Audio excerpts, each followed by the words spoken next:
This is the X-Zone Broadcast Network, broadcasting worldwide on broadcast affiliates and satellite program providers, including CNN Broadcast Network, Sirius Satellite Network, Star Media, Good News Radio Network, Angel Broadcast Network, Wiki Broadcast Network, and WPBN TV. For more information on the X-Zone Broadcast Network, visit us at www.xzbn.net.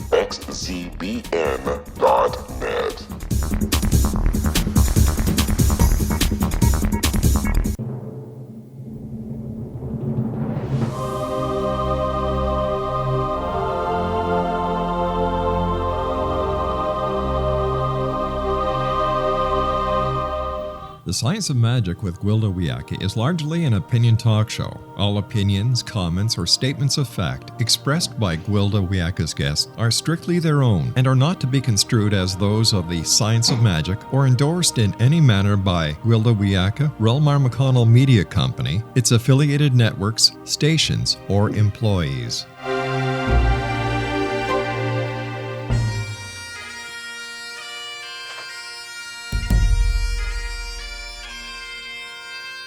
Welcome to the Science of Magic with Gwilda Wiyaka, a program dedicated to uncovering the unified nature of reality and humanity's ever-evolving place as truly galactic beings.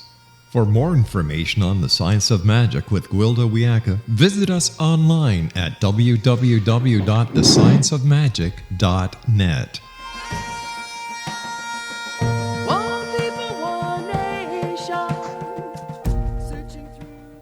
Welcome to the Science of Magic, a program combining the science and magic of today's leading topics to co-create new solutions and promote evolutionary thinking. We're coming to you through the leader in responsible paranormal and alternative science programming, the X-Zone Broadcast Network, xzbn.net, and can also be found on our website, thescienceofmagic.net. I'm your host, Gwilda Wiyaka. This hour, we'll be exploring Ayahuasca Whispers. There's a veil between you and all that is. This veil deceives you into thinking you're alone and separate. It is this veil you will sacrifice to grandmother in your initiation, the strange little fellow informed me in his thickly accented voice. He reverently handed me an earthen bowl full of what looked like swamp skag and indicated I should drink it. But I think my veil, as you call it, is already too thin, I complained. I feel everybody's everything as it is. What you feel is a spirit world of humans. You must go beyond to the spirit world of spirit to find the guidance you need. To say I was trepidatious was an understatement, but I was also determined to master the terrible gift that had plagued my entire life. I took the bowl and choked down the noxious brew, managing to hold it down. Just, at least for a while. I won't subject you to what happened after that. Suffice it to say, this would not be a recreational drug of choice unless one wants to spend their party time taking up residence in the washroom. At first, I was convinced I was going to die, but then I feared I was going to live through the experience. It felt as though my body was rejecting me until I lost all sense of my physical self entirely. I was vaguely aware of my teacher occasionally holding my head and forcing more sludge down my throat. Time became naught as I pierced the veil. A veil I've never rediscovered. I was terrified I'd find my way back to myself, and indeed I have not. What I did find were innumerous spirit guides that have supported and directed me ever since. These guides appear as metaphors, so I can recognize them with my limited human mind. I perceive them as beings, some are just vague whispers. Yet they're not really human, animals, archetypes, mythological creatures, or disembodied voices, but slipstreams between time and space into the vast world of spirit, the quantum level where all of our yesterdays and tomorrows reside. Before that fateful week, I thought I was overly sensitive. I had my own identity, much like everyone else, one of isolation, shame, judgment, and lack. Now, I'm just a leaf on the tree of life. Does the leaf end at the stem, the branch, the trunk, or the root? Or am I the tree, the water, the earth, the air, and the sunshine? I'm all of these things and none at all, depending on where I focus, what frequency I embrace. My guides help me manage this nebulous world. Without them, I would be lost. It's the same with all of us. We cling to our limited reality for fear of being lost without it. Yet the times are changing, the ambient frequencies rising, and soon we'll all be confronted with unity consciousness. This is creating a crisis of perception like none other in recorded history. Moving from the world being flat to round, or from the Earth being the center of the universe to a tiny speck in the vast cosmos, is nothing compared to the shifts ahead. In times past, it was a shaman who accessed and interpreted the unified world of spirit. Now we're all being confronted with the vastness between each breath. It's been through thought a sign of insanity to see spirit or hear voices, and in some cases, yes, it is. Yet, when Grandmother Ayahuasca whispers, I've learned to listen. She's with me still, serving as my guide through the unseen worlds in the times to come. Our guest this hour, Dr. Rachel Harris, is the author of Listening to Ayahuasca. She received a National Institutes of Health New Investigators Award, has published more than 40 scientific studies in peer-reviewed journals, and has worked as a psychological consultant for Fortune 500 companies and the United Nations. She lives in an island off the coast of Maine. After this commercial break, I'll introduce Rachel, and together we'll unlock the mysterious world of Grandmother Ayahuasca and her many healing properties, so don't go away. You're listening to The Science of Magic, thescienceofmagic.net.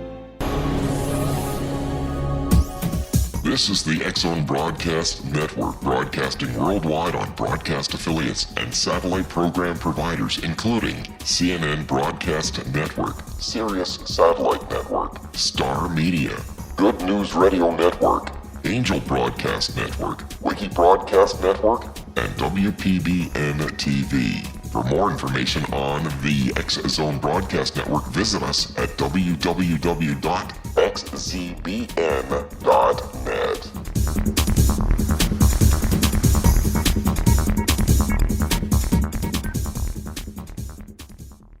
How would you like to be able to read other people's minds? Well, the next best thing is here. When you know how to read a person's name, you know how the person thinks, feels, and behaves. Each letter in our name holds a key to unlock our true essence. Our name contains both our gifts and challenges in this lifetime. Mnemology science discovers personality secrets hidden in the placement of the letters of our names, including the first and last impression people remember about us. Sharon shows us how to interpret the arrangement of letters as outlined in her book, Know the Name, Know the Person.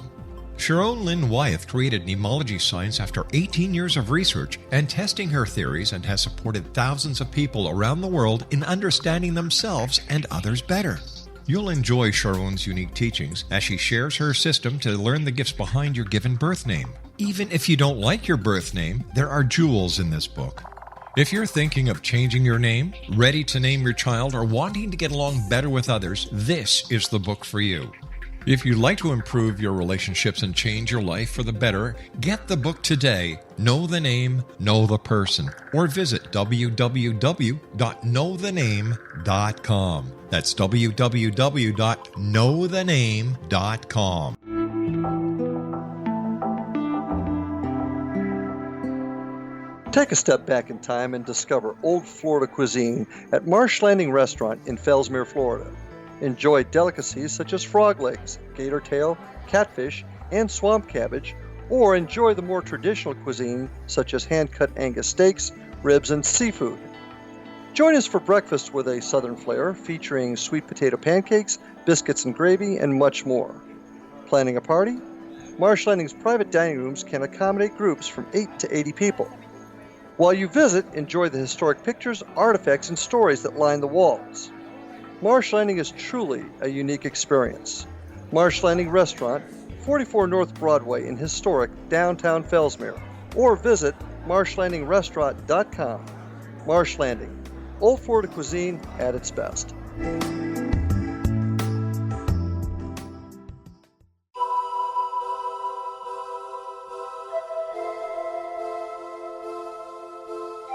If you're a seeker, don't miss the inspiring book Shamanic Awakening, Between the Dark and the Daylight. This remarkable work chronicles shamanic counselor and indigenously trained dream decoder Sandra Cochran's 35 years of experience with diverse wisdom keepers throughout the Americas. Sandy's initiations across the British Isles, Turkey, Greece, and Egypt, combined with her knowledge of symbology, psychology, and myth, influence her dream blog and workshops. Sandy offers private readings, sacred international journeys, a meditative CD, and her book, Shamanic Awakening, to encourage you as you navigate your earth walk and create a deeper connection to yourself. Find this and more at her website, starwalkervisions.com.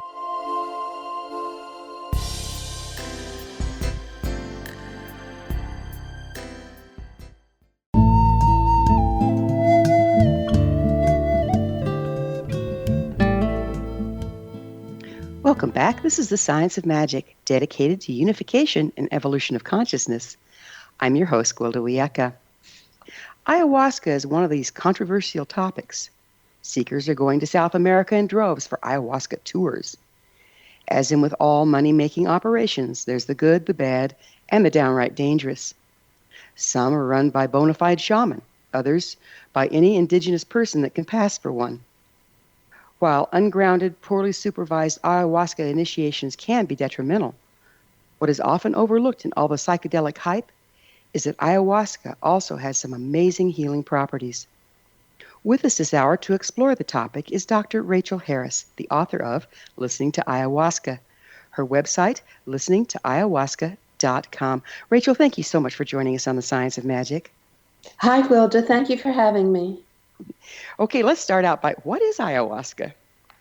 Well, I'd love to answer that question, and the reading gave a clue about it's a noxious beverage, as they call it. It's a tea made from two plants. I wonder if you would tell us the source of the reading that you did. It was a really interesting reading about someone's experience in South America in a ceremony. All my intros are my own. Oh, they're your own. Mm-hmm. Oh, you were reading about your own experience? Yes, ma'am. Oh, well, thank you for sharing it. Can we talk about that a little bit? Because it's, I've never heard anything quite like it. And the part that I was concerned about is where in the ceremony you described the shaman as pouring more of the mixture down your throat. Yes, like I said, the good, the bad, and the dangerous. Yeah, well, I'm glad you're back. Let me just say it that way. So you know about the dangerous. Well, I have to tell you, I had a fear reaction when I heard you describing that. There were two things in that description that worried me. That was one, and the other one was your sense of losing contact with your body. Right. And so this leads to a question that I have for you. Ayahuasca is a blend, I understand. And are they all the same? No, they're all different. We have no idea what we're drinking. I mean, if I asked you, what did you drink, you would have no idea, which Exactly. is, what we tell college students never to do. So, and that's that symptom of losing touch with your body, being dissociated from your body, is a sign that there was datura in the tea, which is a third plant. And it's not, some shamans use it. We don't know who uses it or when they use it. And it's a much more powerful and often dangerous drug, almost a date rape drug. And one of the symptoms is that you become disoriented. You lose you lose touch with your body and place and time, and you're kind of at the mercy of whoever's in charge. So that really can be a dangerous situation. What do you think? What do you think about all the ayahuasca tours? It's like I said, there's the good, the bad, and the downright dangerous at this point because there's money to be made. Well, I think you're exactly right. And, I tell people be very careful, but I don't know how to caution them more because even with a good referral to a retreat center that's had a good reputation, you just never know. So there is certainly some risk that is uncontrollable that we just don't know about. So all in every interview, I say, be careful, realizing that there's no way to know for sure. Exactly. So So what? so I Why? appreciate your sharing your experience, and your experience also has some important warnings in it. Why is ayahuasca used for shamanic initiation? Well, it's used for all kinds of healing in the indigenous culture. I mean, it helps to remove parasites. So if you're living in the jungle, that's a good thing. What's happened with Westerners seeking ayahuasca ceremonies is most of us are interested in psycho-spiritual growth. And the medicine, as it's called, in both the indigenous culture and the Western underground culture, is an incredible therapeutic medicine. I mean, in the title of my book, I say New Hope for Depression, Addiction, PTSD, and Anxiety. That really covers the waterfront. And so people who have not been helped by Western medicines or even medicines combined with psychotherapy are searching for ayahuasca in hopes that it will make a difference in their lives. So ayahuasca is a drug, right? Well, from an indigenous point of view and from the ayahuasca community, they would prefer to say it's a medicine. Right, but Um, scientifically we would call it a drug, right? that's exactly right. So isn't treating drug addiction with a drug kind of like fighting fire with fire? Well, there's no addiction involved with ayahuasca. It's not it is not an addictive drug. Um, there's no way to overdose on it. If you drink too much, you'll vomit it up, and it has no addictive properties. And as you so clearly point out, it's not going to be a recreational drug unless you're partying next to a toilet, which is an Exactly. unusual party. So it's not an addictive drug. And actually, now that you mention it, they are actually treating um, the painkillers with, I forget, Noxolon, or they are treating it with other drugs. So that's actually standard treatment in Western medicine to treat drug addiction with drugs. Right, right. How effective is it? Well, that's a different specialty. I don't, that's a medical question, and I don't know. I don't have data on that. Do you have any idea how long these initiations have been going on? There are different anthropological studies, and some people say a few thousand years. Some people say I've read 4,000 to 8,000 years. So that's really quite a range. Hmm. But let's just say for a very, very long time. But this is a new era with so many Westerners drinking the medicine either illegally in Western countries or traveling to Peru. This is a new era.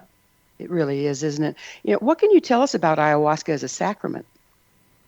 Well, there are Brazilian churches that have expanded all into all the Western countries in the world, even into Japan and certainly in Europe. And they have gained the legal right in the United States to use uh, their sacrament, which is made of the same two plants as ayahuasca. It's basically the same mixture, but prepared slightly differently. And they can use it as a religious sacrament. And especially, the one church is located in New Mexico, and there are two in Oregon, and they are closely monitored by the DEA to make sure none of the medicine leaves the church. It is only used for religious purposes. And so it's very carefully monitored. Hmm. And it's How part of a religious ceremony. how important is ceremony in the use of ayahuasca? Well, I think it's that the medicine is inseparable from the ceremony. And so I, of course, along with my cautions, I am saying, let's hope you can find an authentic ceremony, which is also not easy to do. I mean, there are many people saying, I've had a couple of years experience with ayahuasca. I can lead a ceremony. Well, there's a tradition here that really takes decades to be completely initiated. One or even a dozen or even 100 ayahuasca ceremonies are not really an initiation. There's a process of studying with a shaman that takes an enormous amount of time and goes way beyond just the two plants. It's a study of plant medicines in general. And that really takes decades of study. Well, it's kind of like saying, well, I've had brain surgery, I can be a brain surgeon, Yeah, right? sign me up. So, it's like taking ayahuasca, going through the initiation is an internal experience of initiation. However, if you're going to be a guide, you have to be able to walk those worlds of the between times, don't you? That really is the definition of a shaman who can move between worlds and bring healing and help from other worlds into their community here. And that is the definition of a shaman, someone who has that fluidity and flexibility and expertise to move between worlds. So, Rachel, do you personally think ayahuasca is really a spirit in and of itself? Of all the interviews I've done, you're the first one to really ask me that directly. And I've been hedging on this within my own head for years now. I personally had a real experience of hearing a voice, and a voice that was very helpful, even to the extent of the voice gave me consultation on data analysis in my research on ayahuasca. Now, I really don't know how to explain that, and I can tell you more about that in a minute. But this is, I'm an agnostic Westerner. This is so beyond my worldview. I just didn't know what to make of it. And, I've been a therapist all my life. I don't suffer with schizophrenia, hearing voices outside. I really know my internal intuitive, even my inner critic, I know too well. And this was a totally different voice. And I have heard it on a number of occasions, as clear as I hear your voice. And the first time I heard it, the message was, do the research. There was no instruction about what research, but that was the mission. And I accepted it and have worked very hard to live up to that. I mean, the research study I did that was published in the Journal of Psychoactive Drugs took about 4 years to complete. It was a major piece of work that I did while I was still in private practice, seeing my full load of clients. So it's been quite a journey for me, and I can't say that I understand it. Isn't that the key, though, between am I just hallucinating, having audio hallucinations, and is this good information, is researching it and seeing if it's true or not? Well, that's as close as I can get to really understanding what to do when you hear a voice. Is think about it, test it out. Do you hear the same message more than once? Does it make sense to you? You really have to use your Western mind to discern and evaluate what is the message you're getting. Is it valuable? Does it contribute? Is the mission something that contributes? And is this done in a context and filled with? Is there love involved? That's the closest I can get to discerning what's worth listening to or not. Does it add love to the world? How can you tell? Well, you ask really good questions. That's a question of discernment. I felt with the research that it really would contribute. I was asking, I had a 16-page questionnaire I gave to people, mostly essay questions. Now, any researcher knows nobody's going to spend hours filling out a research questionnaire, but people who had experience with ayahuasca filled it out, wrote me personal letters, gave me their personal phone numbers and email addresses. They wanted someone to witness their experiences. They wanted to share them. They wanted We're going to have to take a short break and pick up on the other side. Rachel and I will return to our discussion on the other side of this break, so don't go away. We're coming to you through the X Zone Broadcast Network. Don't miss the other fine shows and hosts on xzbn.net, and there's a lot of them. You're listening to The Science of Magic, your resource for creative solutions in a changing world. thescienceofmagic.net.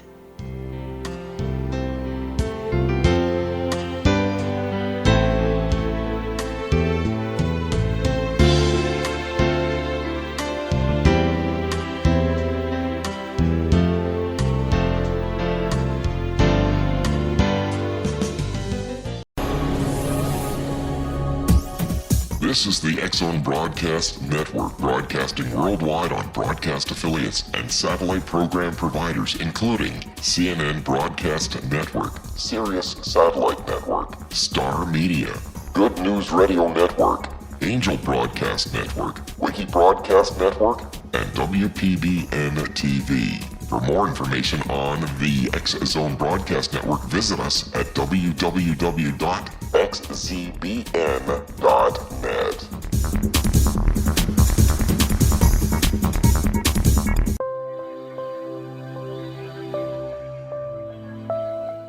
There's a legend shared by many indigenous cultures of a time when the nations were cast to the four corners of the world.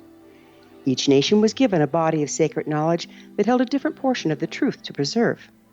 True reality could not be known until all the nations reunited, combining the information.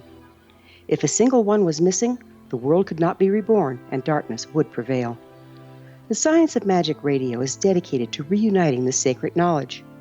With the understanding, none of us has all the answers, but together we can open new perceptions and possibilities. Through our combined vision, the world can be reborn into a place where darkness no longer prevails. Join me, Gwilda Wiyaka, and the Science of Magic daily on the X-Zone Broadcast Network, xzbn.net, or visit us at thescienceofmagic.net.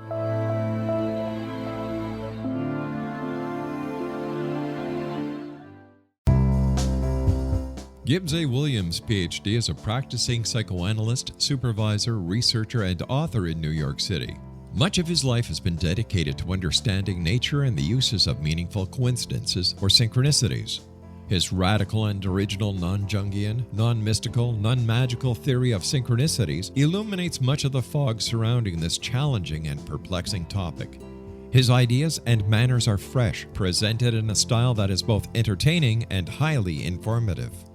He is also an expert on crisis intervention, specially focused on violence reduction for the police and citizens, mastering anxiety, frustration, and stress without the use of medication, and effectively preventing and treating heroin addiction. Dr. Williams can be contacted at his email address at gwwilliamsny11@aol.com or visit his website at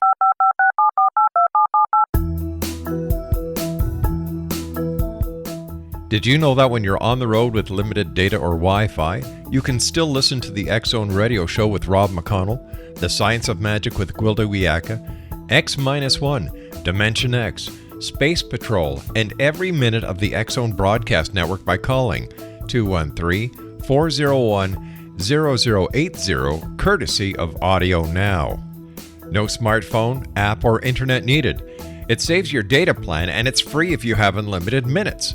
Call 213-401-0080 to listen on any phone, anytime, anywhere. Remember 213-401-0080 for the best of the paranormal, parapsychology, and sci-fi radio programming anywhere, 24/7, 365.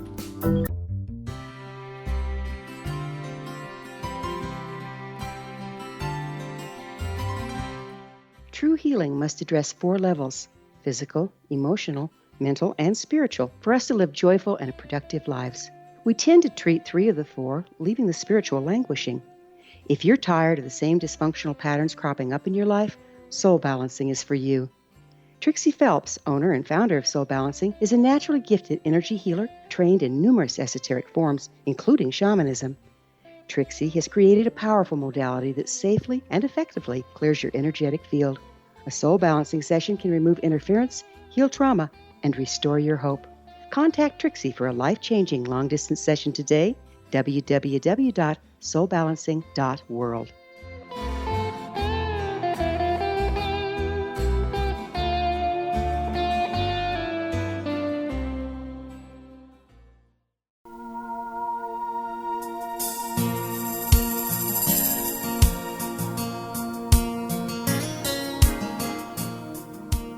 Welcome back. This is the Science of Magic, a place where magic and science come together to promote enlightenment.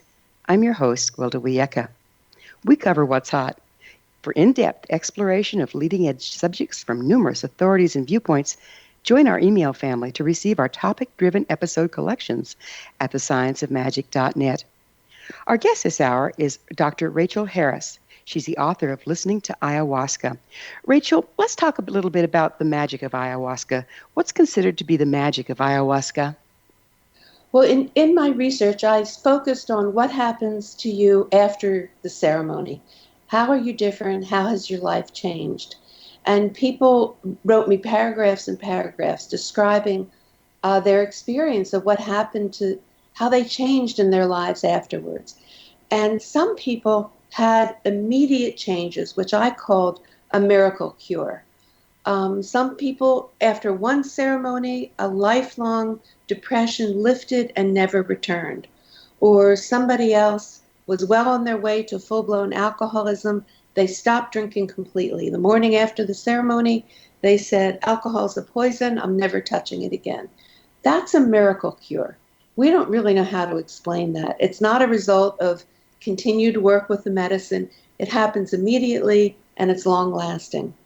For other people, the changes accrue over time. There's a process that happens as they continue to work with this medicine and ceremonies. And maybe it's a ceremony once or twice a year, maybe it's once a month. It depends on what their choice is, but their therapeutic process continues over time. And those changes are exactly the same kind of changes that we look for in psychotherapy. Their sense of self, their self-esteem improves, they feel better about themselves. As a matter of fact, they often have an experience of feeling truly loved for the first time. Their mood improves, there's less depression, less anxiety, and you can easily imagine that their interpersonal relationships improve. They're more open, more authentic in their communications, more interested in nurturing their relationships. These are precisely the sort of markers that we look for in improvement from psychotherapy.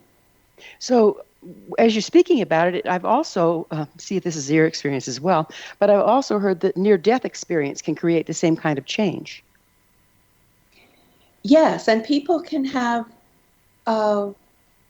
they can have near-death experiences during the ceremony, and they can have experiences where they feel they are actually experience death without being afraid that they're actually dying. So there is a sense that the medicine is called the vine of the dead. It opens a portal that enables people to cross boundaries from this world into the next. And so many people report contact with people who have died, or actually even passing over into other worlds themselves. So it opens the opportunity for unfinished communication with people who have died. And many, many people will report full-blown healing conversations with a parent who passed away. I mean, these are remarkable, inexplicable descriptions that are not, they're common with ayahuasca. They're not as common with the other psychedelic medicines. So it's really unique to this one medicine. So it sounds like there's a shattering that goes on of our compartmentalization so that we can perceive beyond the reality that we've constructed. Is that what we're looking at? That's a great word. Shattering is a great word. And as you can imagine, that's not always a pleasant process. I'm sure some people can panic during that. And what gets shattered is the way we've constructed our ego to support who we think we are and what we think the world is. And this actually happens across the psychedelic medicines. So in my book, I draw on functional MRI research that's been done on psilocybin and LSD, where they have volunteers who take those drugs and then are willing to go into a functional MRI machine, which I think is quite brave. And what it looks like is that what's called the default mode network, which is not an anatomical area of the brain, but a network that crosses over areas in the brain. And this network is kind of the background noise that's always going on in our heads. The things we say to ourselves, the way we see the world, our expectations. This is one British researcher said this is what supports the ego. This is as close as we can come to a neurological description of Freud's concept of the ego. This is how we construct ourselves. And the blood flow to that network is lowered, and that's the shattering. Got it. What can you tell us about ayahuasca and synchronicity? Well, I asked that question. There were 81 people in my study, and everybody talks about synchronicity, and I've had synchronous experiences that I sort of chalk up to the medicine. But people in the study, people did not report a lot of synchronous experiences. So, one guy even said, I no longer believe in it. So I don't know what to make of that. Certainly we need much more research. So I'm on hold on the question of synchronicity because I've experienced it so much myself around the medicine that I don't know I don't know why people didn't report it more. But I have to go with the data. I'm a researcher as well as a therapist, so I have to respect the numbers. It's all about the numbers. Well, to a certain extent. Can it be harmful? When is ayahuasca use counterindicated? Yeah, well, anyone taking any antidepressant needs to clear the antidepressant out of their system, and that can take a month or 6 weeks. So that's worth really looking into and being very cautious about. If someone has a history of mental illness, serious mental illness, psychosis, mania, I would not go near a ceremony. So there are real contraindications as well as cautions about what you choose to do. So you spoke about ayahuasca being legalized in some churches in the U.S. Are there some moves to legalize it so it can be used as a medicine with all the research you've got going? Well, we don't really have near enough research. The research on the other psychedelics, that's easier to do because LSD and psilocybin can be made in a lab and controlled. So those researchers know exactly what the dosage is, what the potency is, and they're in the process of proving that in a controlled setting, those drugs can be used safely. And they're just beginning to explore how they can be used therapeutically with terminal cancer patients or people addicted to nicotine, smoking.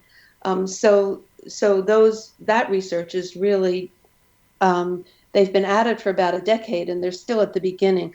With ayahuasca, we have no idea of dosage or potency. The shamans say the potency is different depending what songs you sing when you cut the vine. Now, what's a researcher going to do with that? Whether the ayahuasca is cut in the morning or at dusk, or by who knows what the shaman is singing? And then there's the 12 to 24 hours of preparation. What prayers are being sung while these plants are being boiled and made into a tea? That makes a difference too, according to the shaman. There was one story that there was an attempt to do research on ayahuasca, and the intent was to use freeze-dried ayahuasca in a capsule, which is what the researchers in Barcelona, the Spanish researchers, is way ahead of us.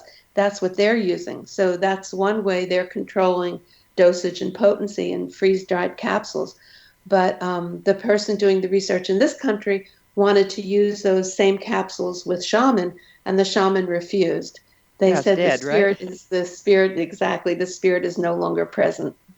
Well, there's also the variables that we see with all herbs in the growing season, the soil, exactly. all that sort of stuff. The weather, the sun, the shade, absolutely. So it's going to be quite a while before this medicine is really well researched. And isn't that the fallacy that we run into, is if you're working like a shaman where everything is unified, you know that the weather, the variables, the soil, having it local, all enhances our unity versus trying to take it apart into pieces and make it just exactly the same each time, because we're not exactly the same. So how do you reconcile those two as a researcher? Oh, they can't be reconciled. The researchers are not going to go for that.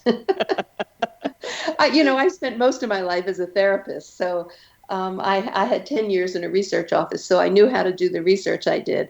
But mostly I've been a therapist and very interested in how people experience their own sense of unity as a result of the medicine, and how that can be very healing. But the researchers are not there. No.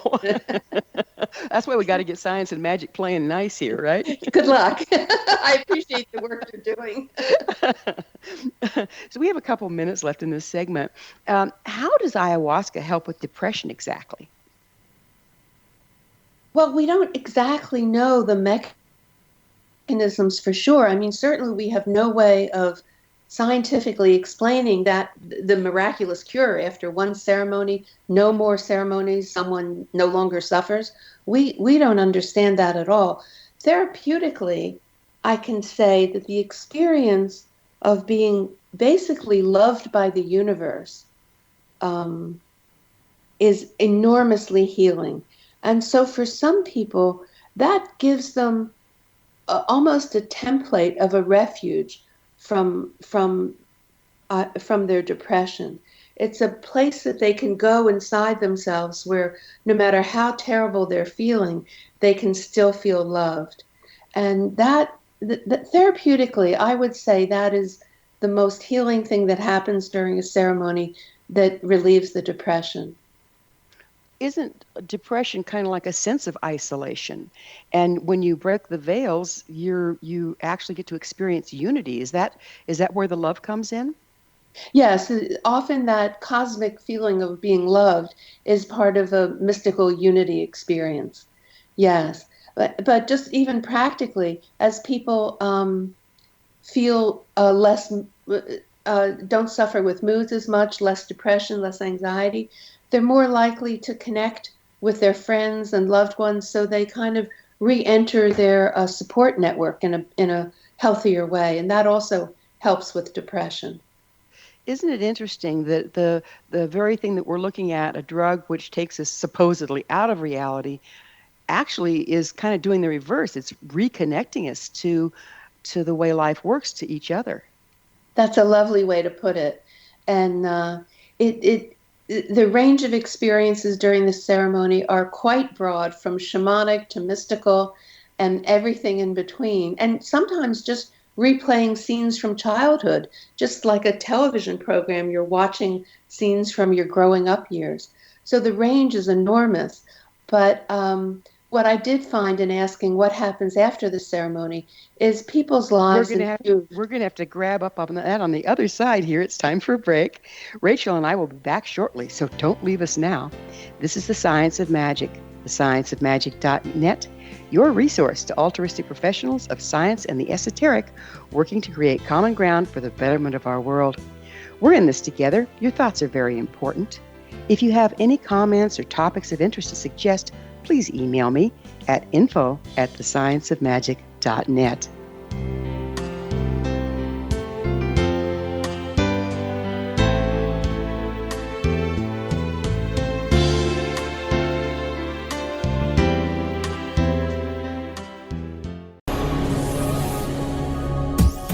This is the X-Zone Broadcast Network, broadcasting worldwide on broadcast affiliates and satellite program providers, including CNN Broadcast Network, Sirius Satellite Network, Star Media, Good News Radio Network, Angel Broadcast Network, Wiki Broadcast Network, and WPBN TV. For more information on the X-Zone Broadcast Network, visit us at www.xzbn.net.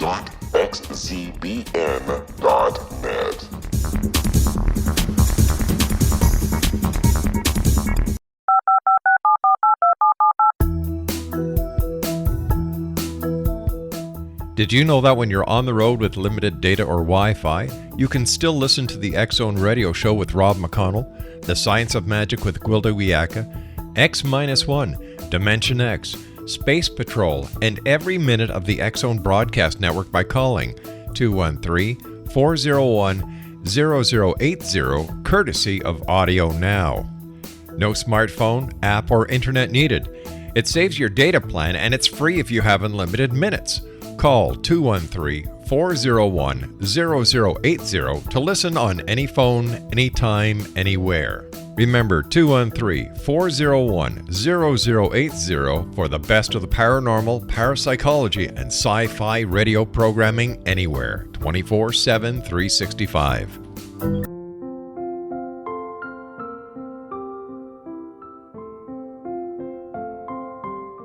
I am Dr. Carl O'Helvey, founder, president of a new cancer foundation focusing on evidence-based physical, mental, and spiritual interventions, including natural cancer cures, prayer, meditation, affirmations, nutrition, and other related holistic cancer prevention and cure modalities.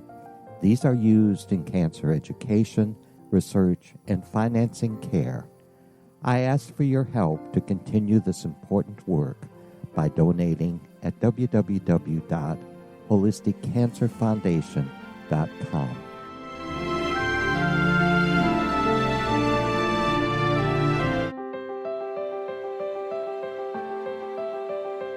Wouldn't you love to know the secret to everything? I'm Dr. Kimberly McGeorge, and on The Secret to Everything, we will merge the practical with open investigation into all realms of the mysterious. We will talk to cutting-edge alternative health practitioners, those who inspire and motivate you in business and life, and of course, we will share stories of the paranormal, conspiracy, and cryptozoology. You will transform because of the frequency I carry, the frequencies my guests carry. Life may never be the same after you listen to this program, for the secret to everything is for you, the listener, for those who desire more in every area of their lives and believe that it can still be found. Listen and discover thesecrettoeverything.com.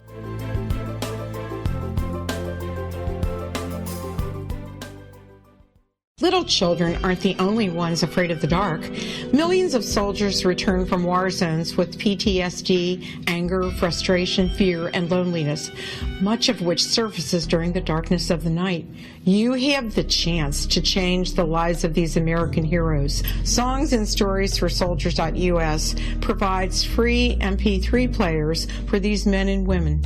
With a list of 3 million songs in 16 different styles, 100,000 audiobooks, and 30,000 old-time radio programs, every veteran can find something to soothe and comfort them at no cost. All our players contain an 8-hour audio program designed to help veterans fall asleep.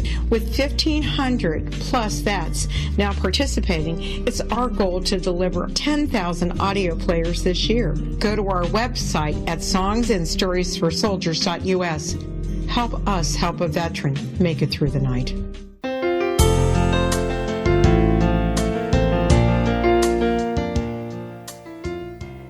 Welcome back. This is The Science of Magic, bringing together gifted people of Sirius to the world. I'm your host, Gwilda Wiyaka. What's up in your world?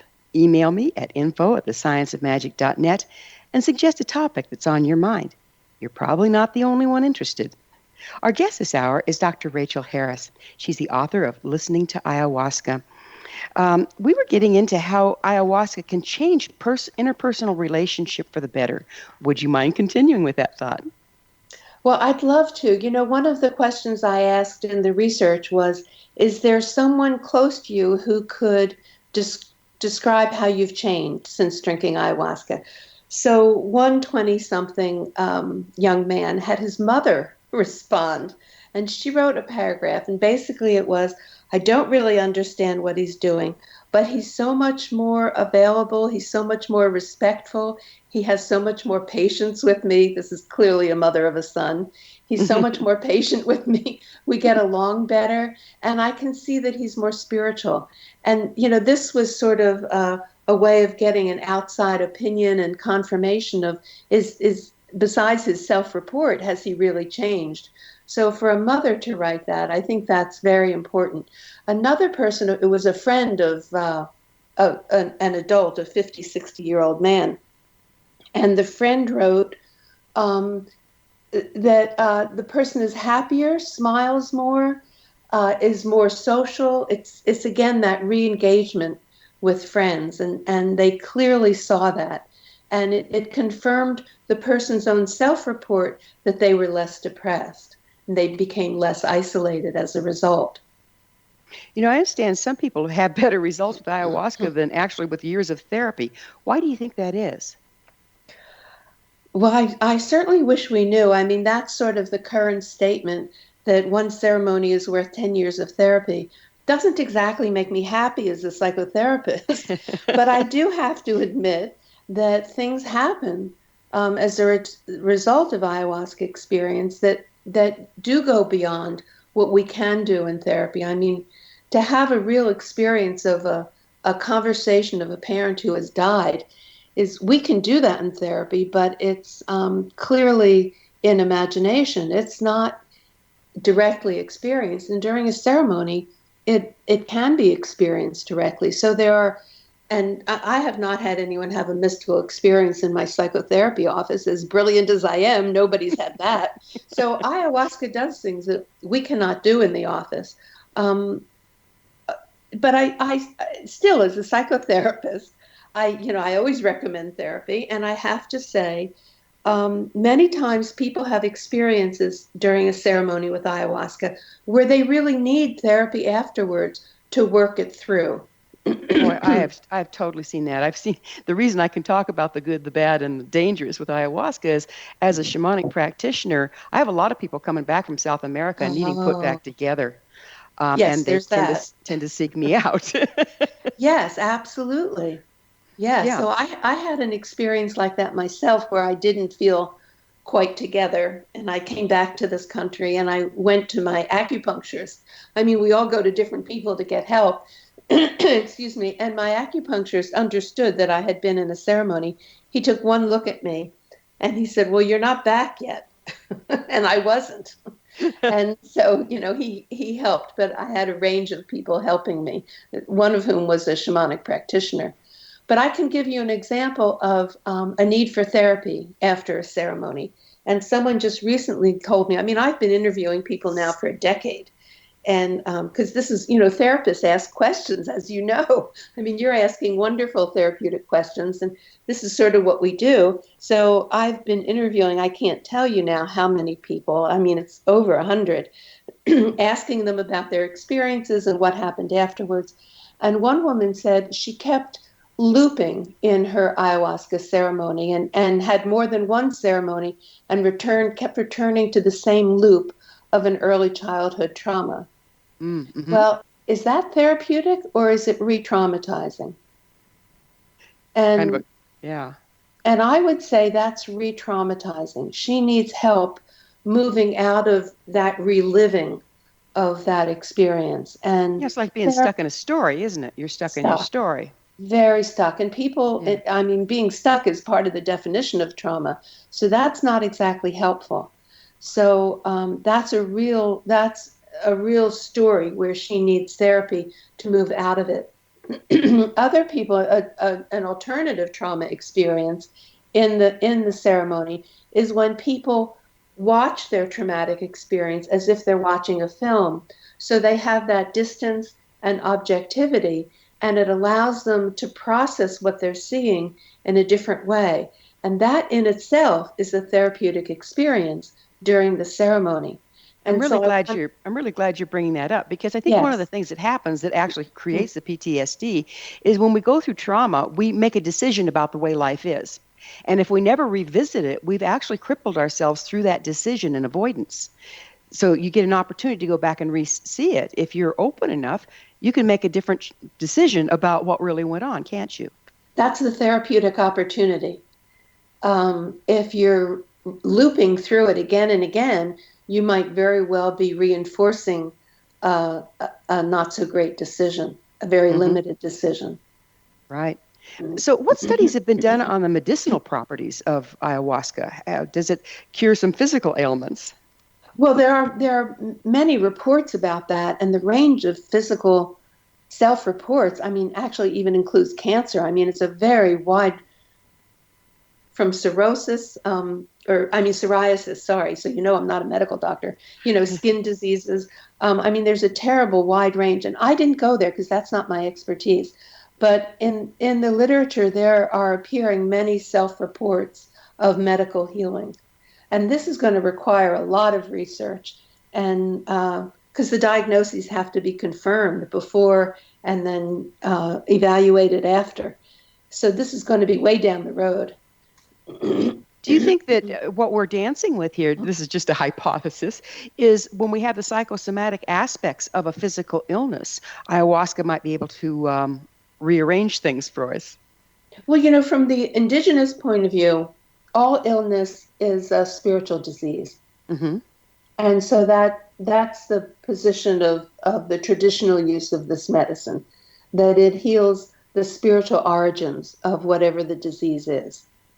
And I view spiritual as the quantum level aspect. So the where the soup of the quantum level before it becomes manifest is out of balance. We're a long way from that research. Oh, darn. I hope springs eternal, Sorry. right? Right. Rachel, why do you refer to it as a transformational medicine? Well, what happens when that default mode network is quieted during a ceremony, there's an opportunity for the personality to be reorganized. So that's the transformation. I mean, just as your example with a decision that's made when we're a child during a trauma can stick with us through our whole lives. The medicine in that quieting of the psychic architecture in the brain, we can make a different decision, a new one that's with our adult brains that's better for us in our adult lives. And so there really is an opportunity to restructure this psychic organization. And often that requires a guide, a therapist, to kind of help reflect on things and see things differently and reinforce new ways of being.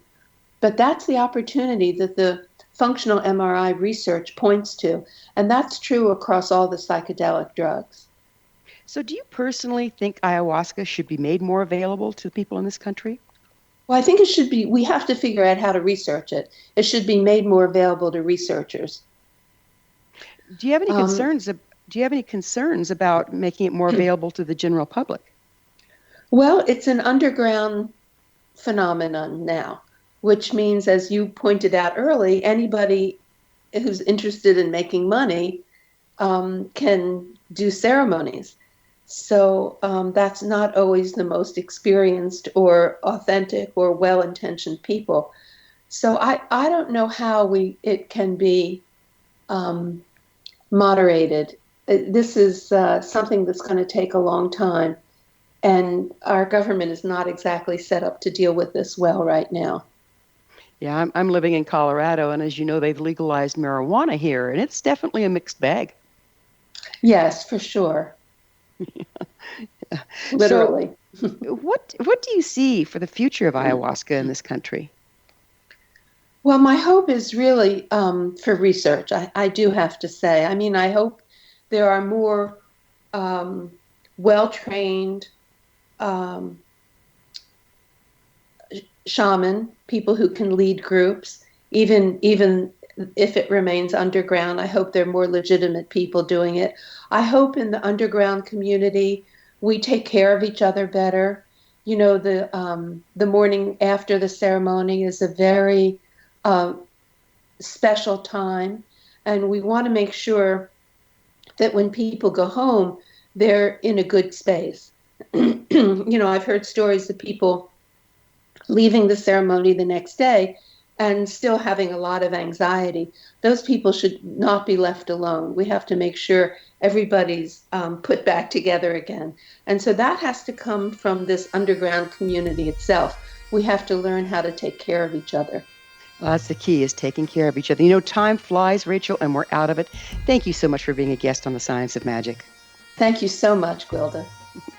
Our guest this hour has been Rachel Harris. She's the author of Listening to Ayahuasca. Her website is listeningtoayahuasca.com. This has been The Science of Magic. thescienceofmagic.net. For leading depth exploration of leading edge subjects on numerous authorities, please visit us at our website, thescienceofmagic.net. Until next time, dear ones, may you be blessed with knowledge and comforted with love as you listen to the whispers of spirit.